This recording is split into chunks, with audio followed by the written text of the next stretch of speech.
It's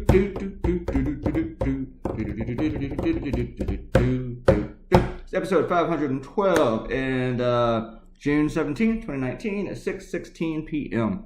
You're going to see the screen here go back and forth to all the images I was peeking at. I had to draw a tanker, which was pretty easy for the most part. See, I'm looking at tankers, more tankers. Gotta look at these tankers. And I was looking at Lusitania, which was a kind of a fun ship to draw. Let's go back and look at the Lusitania some more. There we go. And Lusitania. Let's look at the Lusitania. Look at the Lusitania. And now look at the USS Maine. If you're not familiar with any of these ships, well, then you're just not familiar with any history at all. Are you? Here's what I think of the whole Iran thing. I don't know if Iran did it or didn't do it, and I think it's very plausible that Iran did attack oil tankers. But I also understand that we have milked these kind of things before for further engagement to escalate when it was not even, whether it's in our interest or not, we should not be doing that. Basically, when we have wanted to go to war in the past. And you might think, well, it's just crazy that the country would actually want to go to war. But we have. We have wanted to go to war in the past when and we've had to convince the people to support it. We've done that. I mean, we wanted to go to war with Iraq. We wanted to go to war in World War I. We wanted to go to war against Spain. We wanted to get into Vietnam. When I say we, I mean the military. Of course, a lot of the people did too. After a lot of these, a lot of the bullshit was publicized. And so now people say, well, don't be so conspiracy-laden about maybe Iran didn't do this. But you don't need to believe in conspiracies to understand that Saudi Arabia and Israel both would love to see us go to war with Iran.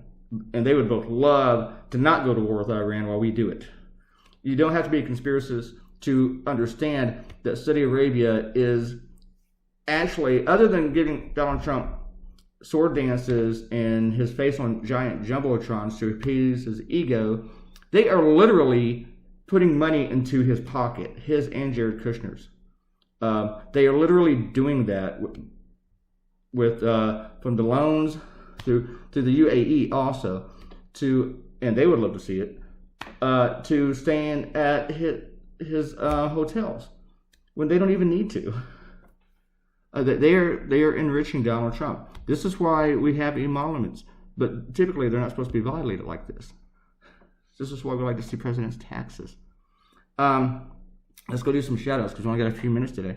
I'm not going to pull out my phone because it's so tiny. I think it just takes me just as long. So hang on. It's so tiny. It takes me just as long. Ha ha! Dirty joke. All right, hang on. Talking about playing guitar, Amanda says, "Hey, I'm finally getting good at it." Yeah, she actually complimented me the other day on something that I was doing. I don't remember which video it was, and she wrote it up a few days later like, "Wow, that was really impressive what you were doing." I was like, "Yeah, that's my man." Something like that. She can probably say it better. And I encourage her to. Errol said that when I was talking about the CNN calling, and I kind of put them off for a few hours so I could focus on our date night. She said it later. It sounded like I was focusing more on my food. It was a combo. I was focusing on my food and my time with Amanda. So there you go. Which I'm sure she was focusing on the food as much, as well as focusing on me too. So I'm okay with that because you know why? Because that food was delicious. It was great. In fact, she had leftovers, and I ate all her leftovers today. I stole her meatloaf. That could be a song title right there. I stole her meatloaf. And Arrow talks about glad that I don't have to sleep on. I don't know. It was just too convoluted. Your comment for me, it's going to sound too convoluted when I say it. Your comment wasn't, but it's just going to be like, there's just be more backstory for me to repeat it about me just sleeping on the couch and that stuff. Alex still wants to argue about paying for campaign dirt versus having it given to you. Alex, do you not understand what a bribe is? Well, first off, my argument, what I'm telling you about, the side that I'm in favor of, where it's legal. It's legal to pay for opposition research. It's not legal to accept it from a foreigner. Even if you accept it from American, depending on the value of it, it has to be cataloged, inventoried, and reported, Put it this way, Alex. Maybe you can understand it like this. it's very difficult to educate you on this. But do you understand what a bribe is? You understand that when somebody gives a politician something, well, they should not be doing that. Do you understand a bribe? When people give a politician something, they want something in return. Wouldn't you agree with that? When the Russians give Trump dirt, don't they want something for that? Or if anybody gives Trump dirt, don't they want something for it? If you don't believe that, well, then the problem with logic is yours, okay? You're the one having the difficulty with that, and I can't do anything about it. I am trying to help you become a smarter person, and yes, do I sound snarky? That's because you spent 3 or 4 days on this, and you still don't understand it. You know, if there was a dog in the room, by this point, he'd understand it, just by overhearing it.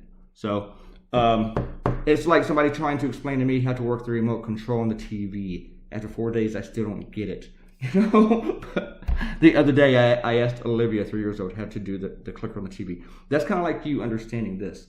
There is your cartoon, and yeah, I just enjoyed that little rant. And yeah, Olivia's going to be much smarter than me. Click the link, and you too, Alex. And click the link. Click the red button to become a subscriber and leave a comment, and I will give you a shout out. And I will see everybody tomorrow. I hope we're done with that subject and me sleeping on the couch. Goodbye.